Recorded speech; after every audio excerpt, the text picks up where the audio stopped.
നമസ്കാരം. നമ്മുടെ ഉള്ളിലുള്ള കഴിവുകൾ കണ്ടെത്തിയിട്ട് അതിനെ പരിപോഷിച്ചു കൊണ്ടുവരണം. എന്നാൽ മാത്രമേ നമുക്ക് യഥാർത്ഥ വിജയം കൈവരിക്കാനായിട്ട് സാധിക്കുള്ളൂ. കാരണം ധാരാളം കഴിവുകൾ നമുക്കുള്ളിലായിട്ട് ഉറങ്ങിക്കിടക്കുന്നുണ്ടായിരിക്കും. ഇതെല്ലാം നമുക്ക് കണ്ടെത്തി തരുന്നത് ഗുരുനാഥരാണ്. അത്തരത്തിലുള്ള ഒരു ഗുണപാഠ കഥയാണ് പറയാനായിട്ട് പോകുന്നത് കേട്ടോ. ഒരിക്കൽ ഒരു ആട്ടിൻകൂട്ടം അതിങ്ങനെ മേഞ്ഞു നടക്കുക. അപ്പോൾ അവിടേക്ക് ഒരു പുള്ളി ഇങ്ങനെ ചാടി വന്നു. അപ്പോൾ ഈ പുലിയാണെങ്കിൽ പൂർണ്ണ ഗർഭിണിയായിരുന്നു കേട്ടോ.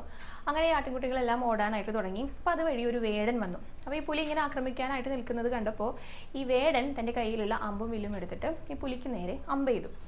തൽക്ഷണം പുലി മരിച്ചു. അപ്പോൾ ഈ പുലി ഗർഭിണിയായിരുന്നല്ലോ. ആ സമയം തന്നെ അതിൻ്റെ കുഞ്ഞും കൂടെ ജനിച്ചു.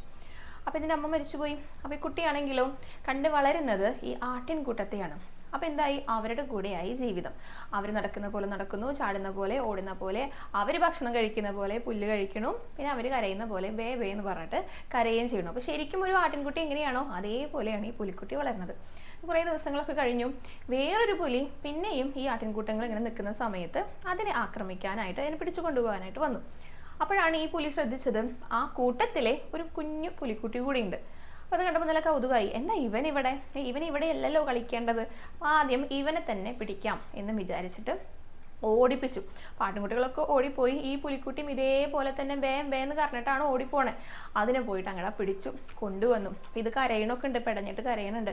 അപ്പോൾ ഈ കുട്ടീനെ കൊണ്ടുവന്നിട്ട് ഒരു അരുവിയുടെ അവിടെ നല്ല തെളിഞ്ഞ കണ്ണാടി പോലെയുള്ള വെള്ളമാണ് ഒഴുകിക്കൊണ്ടിരിക്കുന്നത്. അതിൽ കൊണ്ടുപോയിട്ട് അങ്ങോട്ട് കാണിച്ചു കൊടുത്തു. മുഖം നോക്കൂ, നിന്റെ മുഖവും എൻ്റെ മുഖവും ഒരേപോലെയാണ്, നമ്മൾ ഒരേ കുടുംബക്കാരാണ്, എന്നിട്ട് നീ എന്തിനാ ആട്ടിൻകൂട്ടത്തിൻ്റെ കൂടെ നടക്കുന്നതെന്ന് പറഞ്ഞിട്ട് കുറേ ഉപദേശങ്ങൾ അങ്ങോട്ട് കൊടുത്തു.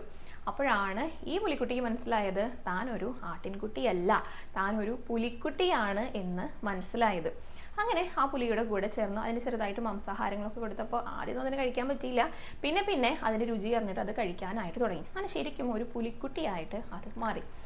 അപ്പോൾ ഇതിലൂടെ പറഞ്ഞു തരുന്നത് എന്താ? നമ്മളെല്ലാവരും ആട്ടിൻകുട്ടികളായിട്ടായിരിക്കും നടക്കുന്നുണ്ടായിരിക്കുക. നമുക്കിടയിലെ നമ്മുടെ ഉള്ളിൽ ഒരു പുലിക്കുട്ടിയൊക്കെ ഉണ്ടായിരിക്കും. പക്ഷെ അതൊക്കെ കണ്ടെത്താനായിട്ട് നമുക്ക് സാധിക്കണം. ഇതെല്ലാം നമുക്ക് കണ്ടെത്തി തരുന്നത് നമ്മുടെ ഗുരുനാഥരാണ്. അങ്ങനെയുള്ള നമ്മുടെ ഉറങ്ങിക്കിടക്കുന്ന കഴിവുകളെല്ലാം നമുക്ക് കണ്ടെത്തി തരുന്ന എല്ലാവരും നമുക്ക് ഗുരു സ്ഥാനീയരാണ്. അപ്പോൾ ഈ കഴിവുകളെല്ലാം കണ്ടെത്തിയിട്ട് അതിനെ വളർത്തിയെടുക്കാനായിട്ട് ശ്രമിക്കാം. ഇനിയിപ്പോൾ നാളെ സ്കൂളൊക്കെ തുറക്കാൻ പോകുകയാണ്. എല്ലാ കുട്ടികൾക്കും നല്ലൊരു അധ്യയന വർഷം തന്നെ ആകട്ടെ എന്നും കൂടെ ആശംസിക്കുകയാണ് കേട്ടോ.